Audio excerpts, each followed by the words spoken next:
So guys Adanis are back in the news और इस time reason है अडानी इंटरप्राइज जो कि अडानीज के काफी सारे वेंचर्स की एक कैपिटल फर्म है। वो अपना एफपीओ लेके इंडियन मार्केट्स में आ रहे हैं और ये एफपीओ अभी तक इंडियन मार्केट्स का लार्जेस्ट एफपीओ होगा। अब जनरली केसेस में अडानी के शेयर्स वैसे ही पॉपुलर होते हैं और हो भी क्यों ना। अगर आप अडानी इंटरप्राइज को ही देख लो तो लास्ट 2 सालों में अडानी इंटरप्राइज ने अपने इन्वेस्टर्स को 624% के रिटर्न्स दिए हैं जो कि ब्रिलियंट है। और शायद यही रीजन है कि अडानी के शेयर्स को लेके इंडियन मार्केट्स में इतना ज्यादा एक्साइटमेंट है। इस वीडियो में हम जानेंगे क्या अडानी का एफपीओ एक अपॉर्चुनिटी है या अपॉर्चुनिटी के रूप में एक ट्रैप है। और इसके अलावा हम ये भी बात करेंगे कि इस पॉइंट ऑफ टाइम पे क्या अडानी इंटरप्राइज के स्टॉक में इन्वेस्ट करना सेंस बनाता है या नहीं। Hi guys, this is Siddharth and you are on investors वे।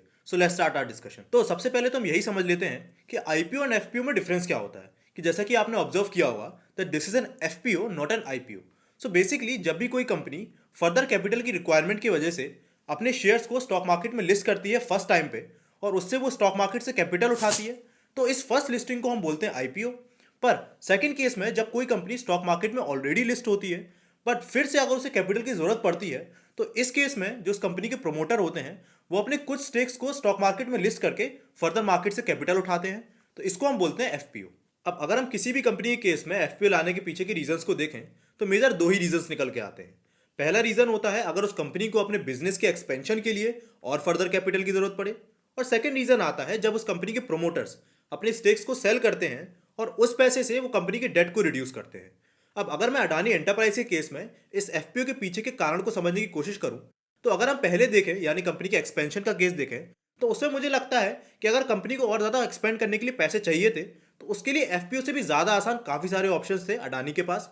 मेरे अकॉर्डिंग इस एफपीओ का केवल एक ही रीज़न है कि अडानी जो इन्वेस्टर्स के दिमाग में एक नेगेटिव सेंटीमेंट बन गया है उनकी कंपनीज को लेके क्योंकि इनकी कंपनीज पे काफ़ी ज़्यादा डेट है तो इस एफपीओ के थ्रू वो ये दिखाना चाहते हैं कि देखिए हम अपनी कंपनी की डेट को रिड्यूस कर रहे हैं। अगर हम इस एफपीओ की डिटेल्स के बारे में बात करें तो इस एफपीओ के through Adani enterprise total 20,000 crore rupees market से रेस करना चाहते हैं एंड इसके लिए उनके प्रोमोटर्स अपने 3.5% स्टेक को मार्केट में लिक्विडेट करेंगे।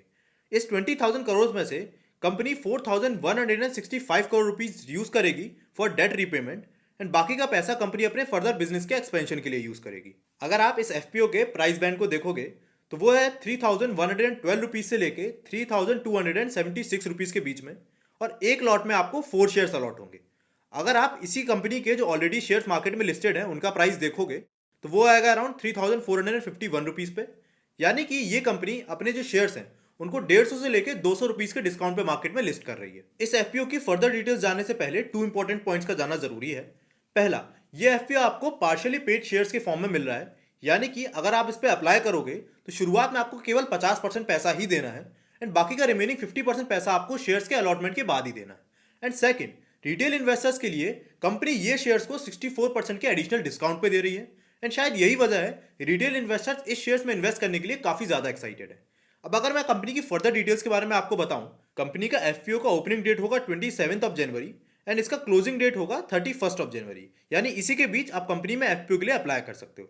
कंपनी का अलॉटमेंट डेट यानी जिस दिन आपको अलॉटमेंट होगा वो होगा 3 ऑफ फरवरी एंड अगर आपको अलॉटमेंट नहीं होता है तो 6 ऑफ फरवरी से आपका रिफंड जो है वो इनिशिएट कर दिया जाएगा। जिन भी लोगों को अलॉटमेंट होता है उनके शेयर 7 ऑफ फरवरी तक क्रेडिट कर दिए जाएंगे एंड इस कंपनी के जो फर्दर शेयर्स हैं वो मार्केट में 8 ऑफ फरवरी में लिस्ट हो जाएंगे। एंड वन मोर थिंग, इस पूरे एफपीओ में 35% कोटा रिजर्व किया गया है रिटेल इन्वेस्टर्स के लिए। अब इनकी एफपीओ की डिटेल्स के बाद हम जानेंगे अडानी इंटरप्राइज के शेयर के बारे में और ये भी समझेंगे क्या इस एफपीओ में इन्वेस्ट करना वर्दी होगा या नहीं। अगर आप Adani enterprise as a separate company को देखो तो ये पेरेंट कंपनी है अडानी के काफी सारे बिजनेसेस की। फॉर एग्जाम्पल इनका माइनिंग बिजनेस, इनका मेटल बिजनेस, इनका road and logistic business, airport business and इनके डेटा सेंटर्स। एंड इनके मैनेजमेंट के हिसाब से 2028 तक ये प्लान कर रहे हैं कि इन सारे बिजनेसेस को ये as a separate entity demerge करके मार्केट में लिस्ट करें। अब जब भी हम अडानी के शेयर्स की बात करते हैं तो मार्केट में 2 टाइप ऑफ इन्वेस्टर्स आते हैं जिनके स्टांस एक दूसरे से कंप्लीटली डिफरेंट होते हैं। पहले ऐसे इन्वेस्टर्स जो किसी भी कंपनी में प्रॉफिट और फंडामेंटल के बेसिस पे इन्वेस्ट करते हैं। उनका कहना यह है कि अगर हम ये मान भी लें कि अडानी का जो बिजनेस है वो काफ़ी ज़्यादा कैपिटल एक्सटेंसिव बिजनेस है, फिर भी जो ये अपने बिजनेस को ग्रो करते हैं वो मेजरली डेट के बेस पे ही करते हैं, ना कि जो इनके फर्दर बिजनेस से प्रॉफिट आ रहे हैं उनके बेस पे। और अगर आप इनके प्रॉफिट्स को देखो और उसको कंपेयर करो इनके शेयर प्राइस से तो जो इनके शेयर प्राइस है वो काफ़ी ज़्यादा ओवर वैल्यूड है। रिसेंटली एक रिपोर्ट के हिसाब से अडानी के जो डेट लेवल है वो 2022 में 40% से इंक्रीज हुए हैं और उनका मानना ये है कि ये जो डेट लेवल्स हैं अब एक अलार्मिंग लेवल पर पहुंच चुके हैं।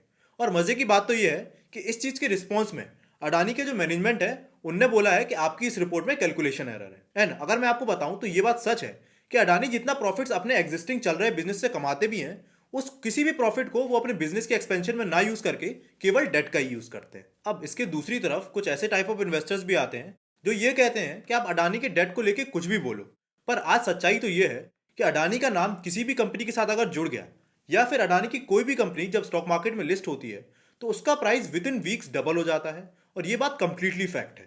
रिसेंटली एक रिसर्च फर्म ने अडानी का शेयर, जो कि ऑलरेडी काफी ज्यादा ओवर वैल्यूड माना जाता है, जिसका प्राइस है अराउंड 3450 का, उसको टारगेट दिया है 6000 रुपीज का अंटिल द एंड ऑफ 2023। अब ऐसे में इन्वेस्टर्स के दिमाग में एक सिंपल क्वेश्चन ये आता है कि भाई हम किसकी बात माने? वो लोग जो ये कह रहे हैं कि कंपनी पे काफी ज्यादा डेट है और ये आपको काफी ज्यादा लॉसेस दे सकती है, या फिर हम उनको देखें जो कि कंपनी में पिछले 2 सालों से कंसिस्टेंट काफी अच्छे रिटर्न्स ले रहे हैं? अब इस चीज को डिसाइड करने के लिए हम एक कॉन्सेप्ट के बारे में डिस्कस करते हैं जिसको हम बोलते हैं रिवर्स कंपाउंडिंग।